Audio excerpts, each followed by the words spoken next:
You're listening to Seattle Real Estate Podcast. To start today's podcast, I'm going to read a quick quote that kind of tells us why we are where we are with the whole tenant eviction moratorium deal, why we've got an extension, even though it's been deemed probably illegal, but nobody's really taking responsibility. Here's kind of the thought process of where we're at. Yes, the small landlords are at a disadvantage, but guess what? They know how to go to the bank. They know how to get a loan. This is a statement by House Financial Services Chair Maxine Waters, a Democrat from California. She said this on July 30th as she rallied for support extending the eviction ban. They know how to deal with hard times, talking about landlords. I believe that they can hang out until aid flows smoothly, and I do not believe that the renters' families, many of whom have 3 and 4 children, have that opportunity. All right, we're going to jump on into that, and that's just kind of a little taste of what's going on. So many crazy things in those statements. I mean, just what? Why are we going down those roads? Well, we are, and we're here. So that's what we're doing. We've got a couple articles we're working on today. We've got some changes. Federal judge keeps the eviction moratorium. That was last Friday. I'm recording this on a Monday. We're going to have some issues. This thing is just ongoing. This thing could go right to the October 3rd when it's supposed to be sunsetted again. And yet I think we'll have another extension. And this is why we are where we are. All right. Before I jump on in, if you're new here, my name is Sean Reynolds. I own a couple of real estate companies. And in spite of me being from Seattle, I like to read news with maybe what some people would consider a reasonable viewpoint. All right. Let's do this. So we are going to back up here and we're going to start with suffering landlords are Washington's new eviction problem. Landlords are unsympathetic figures in the eyes of many struggling tenants, but they're emerging as a new economic problem for Congress and the White House. Yeah, because we've done this whole pandemic eviction moratorium thing for like a year now. And the landlords, it's time. It's time to rip off this Band-Aid and go. I've said that probably 100 times here on the Seattle Real Estate Podcast, but this has been the most one-sided deal. And just like the comment from Maxine Waters, it's like, okay, because you're able to get a loan, because you're responsible and you understand finances, because you work your rear end off and you get a down payment together, because you have good credit, because you have the ability to understand how to buy a home. So then, therefore, you should be paying for the person who signed a contract on their rental agreement. You should be paying for them because you've done all the right things. Is that how this works? Apparently it is. She literally came right out and stated, well, yeah, some of these tenants, they got 3 and 4 kids. Do landlords sometimes have 3 and 4 kids? Do they sometimes have 3 and 4? I mean, it's a legit question. I've got 2 kids. Does that make me 2/3 or half as needy as the tenants? I think it does. You see where I'm going with this. Number of kids you have and your ability to go to the bank, that shouldn't be criteria for whether you pay rent or federal government pays rent for you, and or federal government may or may not pay rent that's outstanding over the pandemic in a situation that should have never happened in the first place. But I've been pretty vocal about that. But here we are. Washington's pandemic response is battering the finances of independent landlords, most of whom haven't received federal rental aid designed to keep them whole during a nearly year-long eviction ban that has forced some property owners to house tenants for free. Many situations. I read stories like that all the time. I have people send me these stories all the time. And that's why I've spent so much time, working on this topic, is because it's ongoing and it's gotten down to this point where it's ridiculous. The stress is acute for so-called mom and pop landlords, those who own fewer than 10 properties, which typically have been between 1 and 4 units. They supply about half the housing stock in the country, and they're more likely than corporate property managers to have lower income tenants who've fallen behind on their rent as a result of COVID-19. About 30% have household incomes below $90,000 a year. And yet, because they can go to a bank and they have the ability to get a loan, they should be making the payments of the tenants. Interesting. So because you can get a loan, you should be covering somebody else's debt. That's an interesting concept. I mean, you could extrapolate that to a lot of different things, couldn't you? So should we just have landlords pay for groceries too? I mean, they can get a loan. They can get through hard times. What about the tenants getting through hard times? Why aren't they required personal responsibility? They signed a lease. They should pay. That's one way of looking at it too.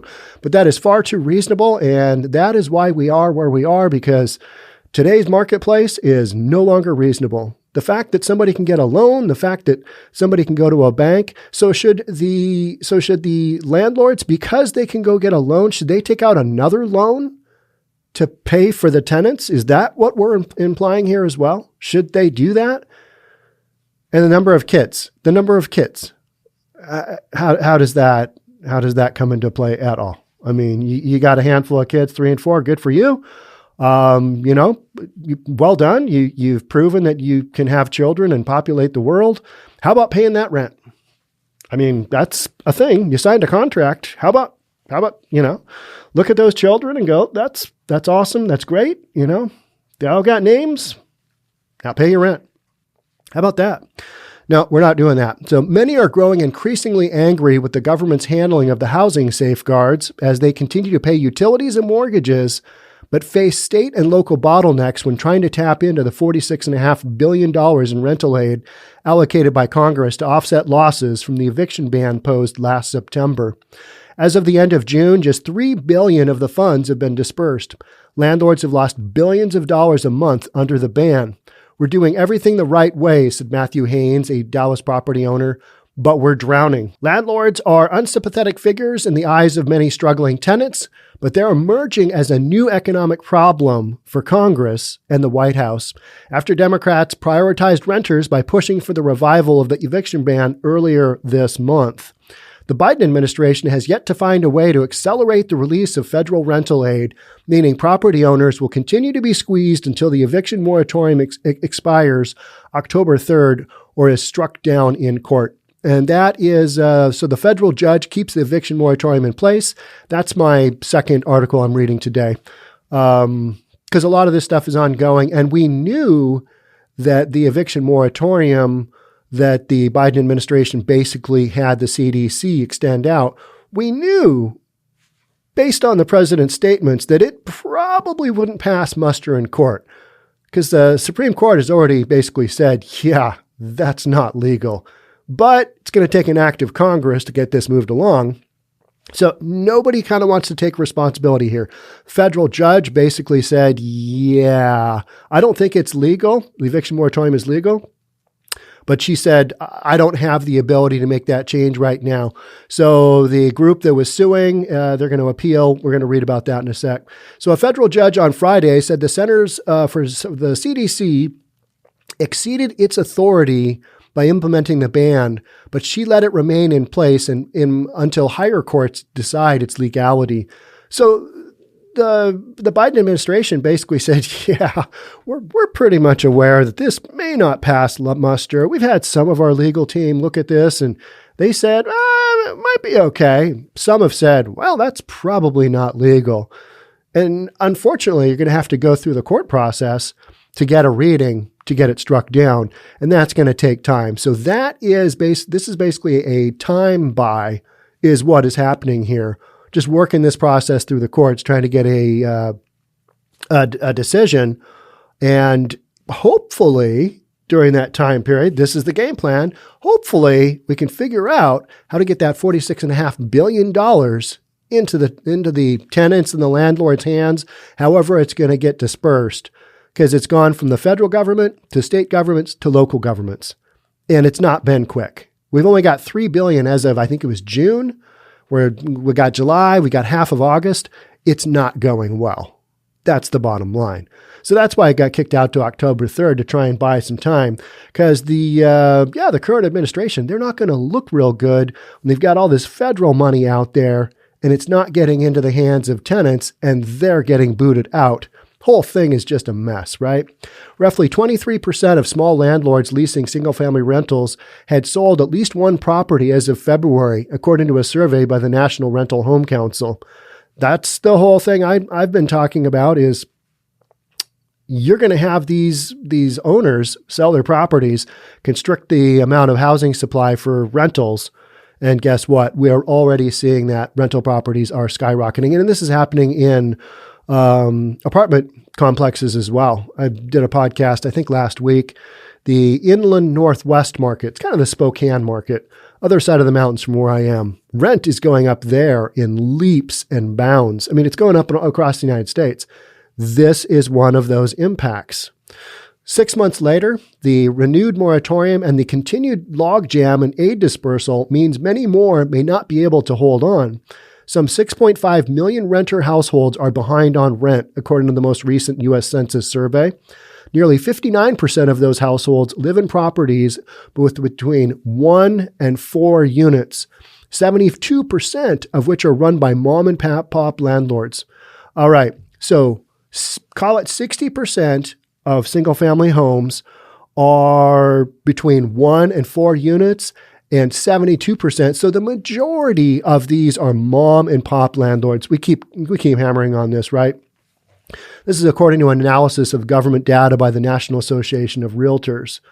Okay, so the majority of rental housing in most major cities is provided by individuals who don't have massive lines of credit, who don't have huge amounts of money in the bank, who may depend upon this income for their livelihood, for their 3 or 4 children. But don't worry, because they can go to the bank, they'll work this out. They'll figure this out. The irresponsible tenants, that's what we're saying, right? These tenants aren't responsible enough to go to the bank themselves to get a loan, to get money on. They got 3 and 4 kids. They banged out 3 and 4 kids. And so, landlords got to pay. Landlords got to pay for those decisions because that's reasonable. This is nuts. The problem is, in this case, the government regulated individuals as if they are multinational organizations. It made no sense. It's nuts. White House spokesperson Emily Simmons said the administration is concerned about renters and landlords in need, citing its support for rental assistance. But the money isn't getting there fast enough, right? But some Democrats are openly dismissing property owners' concerns. Here we go. Yes, the small landlords are at a disadvantage. So we go through this statement again. They know how to deal with hard times. Well, just because they know how to deal with hard times, that has nothing to do with them needing to pay all the bills while the tenants don't pay, right? Don't we all know how to deal with hard times since the Great Recession? We all kind of made it through that, right? So because the landlords know how to deal with hard times, they possibly don't have 3 and 4 children. They know how to go to the bank and they know how to get a loan. That's the criteria for why they should be making all the payments for the tenants during this time. That's literally the statement here. And that is how we got where we are with this kind of thinking.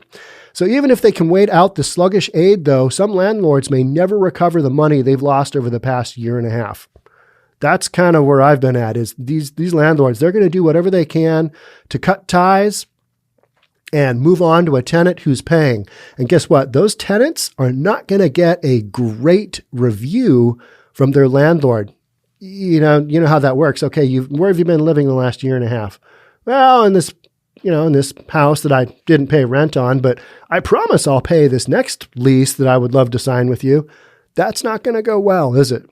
The eviction moratorium is protecting some renters who aren't eligible for aid or who move out before it can arrive, so the landlords will never see that money, said Jay Parsons, a rental housing economist at property management software provider RealPage.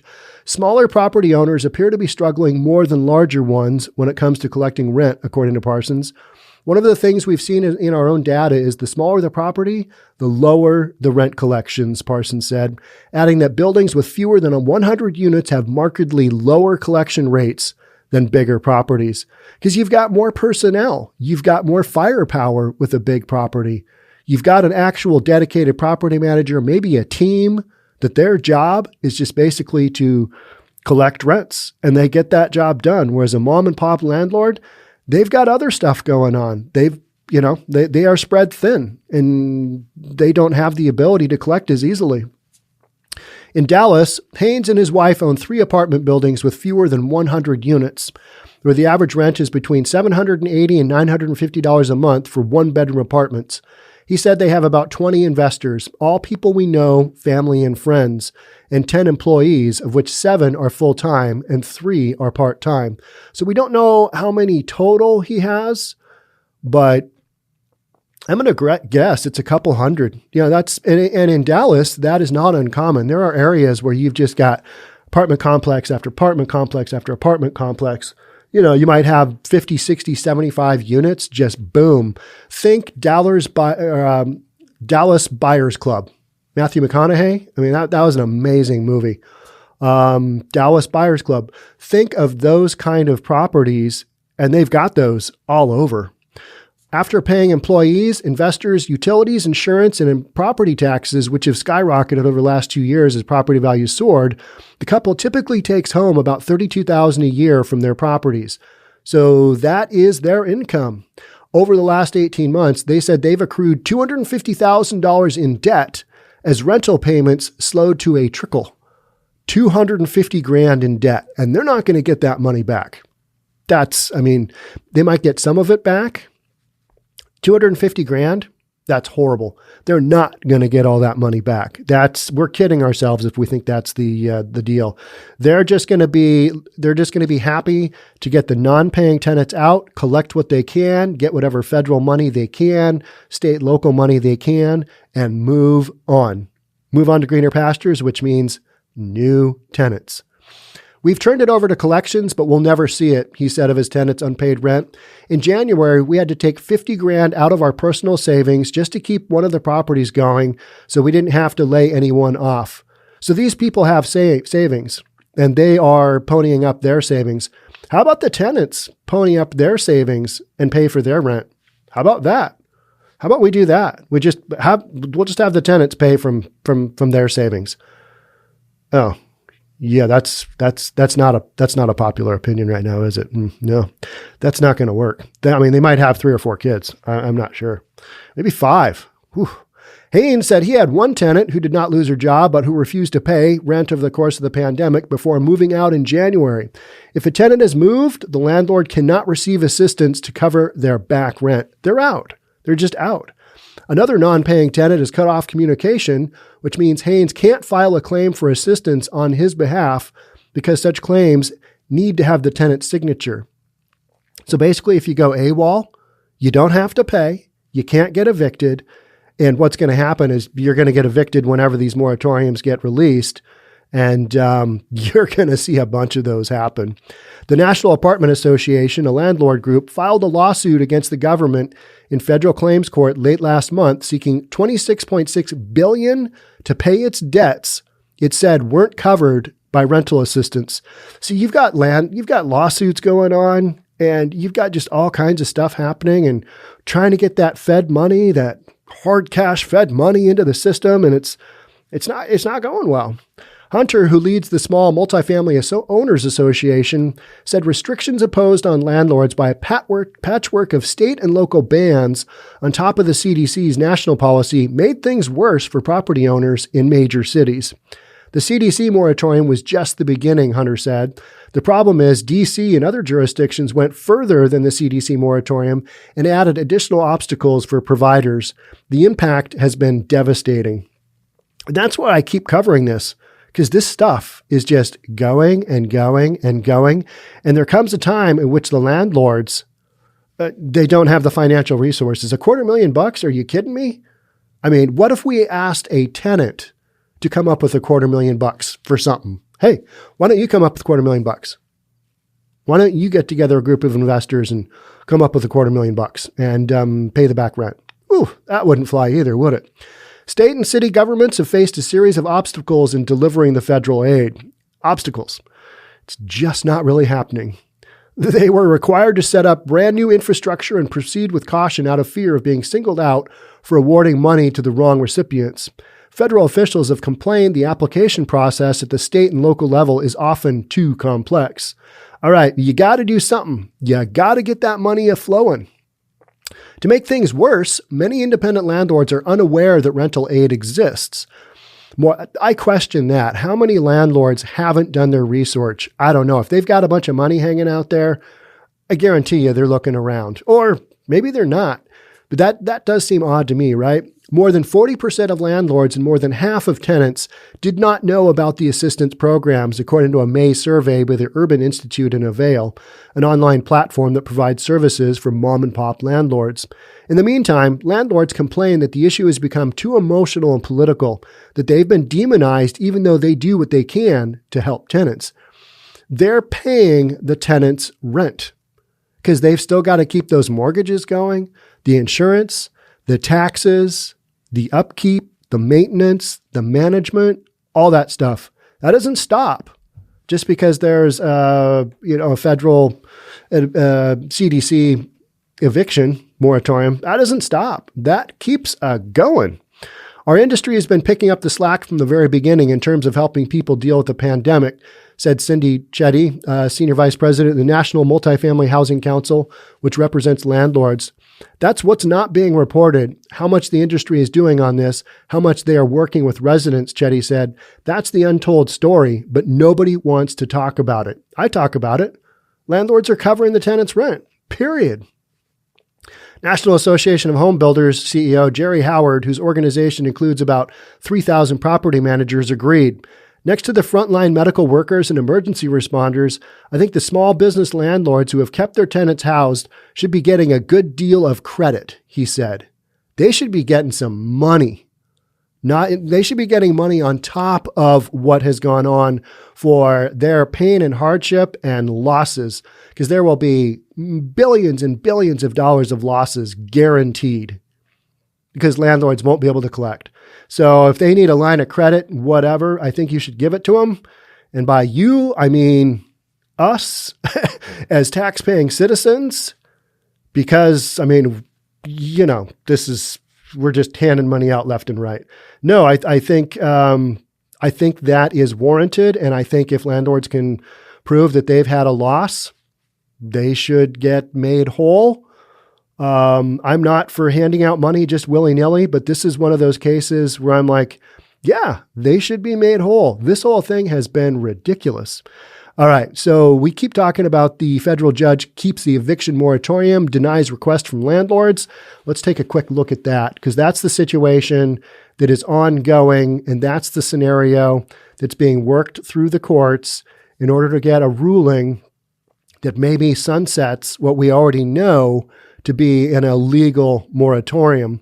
Federal judge has denied, or allegedly, an illegal moratorium. I mean, the Supreme Court said, this doesn't look like it's legal, but we need Congress to rule on this. So, a federal judge has denied a request from landlords to put the Biden administration's new eviction moratorium on hold, even though she believes the freeze is illegal. So, federal judge is saying, yeah, this doesn't have legal standing. U.S. District Judge Dabney Friedrich said Friday her hands are tied.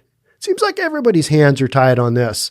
And so they just kind of passed the buck. Well, here at the administration, we can't really do anything. I mean, the CDC already said, the whole thing is just one passing of the buck and trying to gain some time here. And in the meantime, the clock is still ticking. And landlords are still paying. This just keeps going. U.S. District Judge Dabney Friedrich said Friday her hands are tied because she doesn't have the authority to halt the moratorium.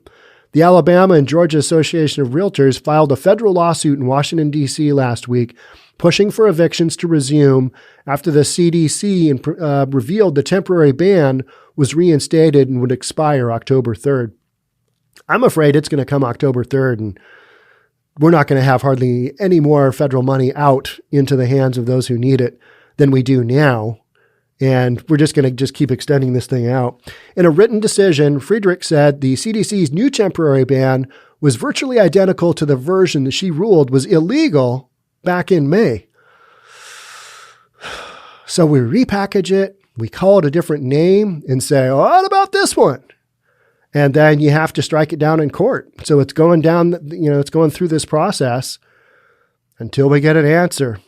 Friedrich had put that May ruling on hold to give the Biden administration time to appeal. Now, Friedrich said she was bound to follow a prior appeals court ruling that allowed the initial moratorium to remain in place. What a mess. The group of landlords and realtors is expected to appeal the decision. If the appeals court doesn't rule in the group's favor, it can take its case to the Supreme Court, where Justice Brett Kavanaugh has already indicated he believes the moratorium is illegal. I think it is too. But until we get there, landlords are still paying. And so that's why we've just got this horrific mess on our hands. In June, the Supreme Court voted 5-4 to allow the moratorium to remain in place through the end of July. End of July, July 31st came, and then we're like, oh, yeah, this isn't going to be good. There's some people that are going to they haven't been paying. They're going to get evicted. Oh, this isn't good. Let's just kick it out to October 3rd. I mean, we just need to buy some more time because this is not looking good. Biden administration allowed the earlier moratorium to expire earlier this month after initially saying the Supreme Court's ruling prevented an extension by the executive branch. So they basically didn't take responsibility. They kicked it over to the CDC, and the CDC said, well, we'll give this a rip. We'll see how this goes. And now it's being challenged in court.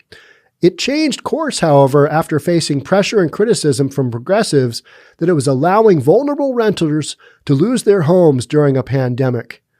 We had the one gal sitting on the steps of the nation's capital. She was camping out, and that caused a lot of pressure to have this eviction moratorium extended.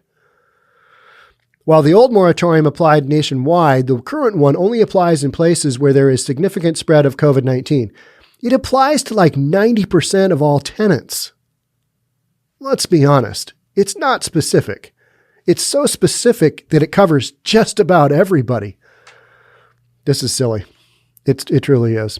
While House Press Secretary Jen Psaki said in a statement Friday that the administration believes the CD moratorium is legal, we are pleased that the district court left the moratorium in place, though we are aware that further proceedings in this case are likely, Psaki said.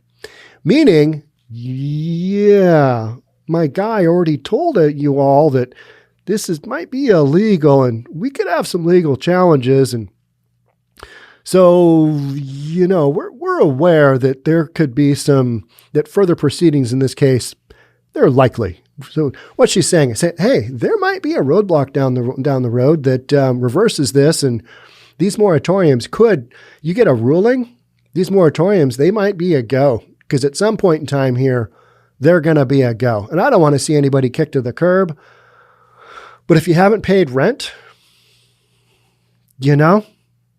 somebody's got to pay. And the landlords have been paying for a long, long time. So however this ends up, I mean, it's going to be super interesting. It's in the courts. It's being, lobbed back and forth. Nobody seems to have the ability to make a decision, or they don't want to, is kind of the bottom line. Nobody wants to be responsible for being that final party who's like, all right, yeah, these moratoriums, they weren't legal in the first place. And then this is just the CDC. You've got local and state moratoriums that are in place as well. Those are going to have to be sunsetted. I think here in the state of Washington, ours is through September. There's a lot of challenges. There's a lot of landlords out there that are just having a tough time. And we're seeing the impact of this right now with skyrocketing rents. However this situation continues, I will cover it for you right here on the Seattle Real Estate Podcast. Yeah, those quotes are like, and I'm talking about, hey, you can go to the bank, You can suffer through hard times. You don't have 2, 3, or 4 children. These tenants over here, some of them do. Man, you can't be held responsible for paying rent when you got 3 or 4 kids. No siree. That's a no-go. Yeah, we need to move past that. It's kind of go time. Pull those moratoriums off. That's where I'm at. Thanks so much for being here. Thanks so much for being part of the Seattle Real Estate Podcast. Yeah, we'll see you in the next one. Until then, stay safe. Bye for now.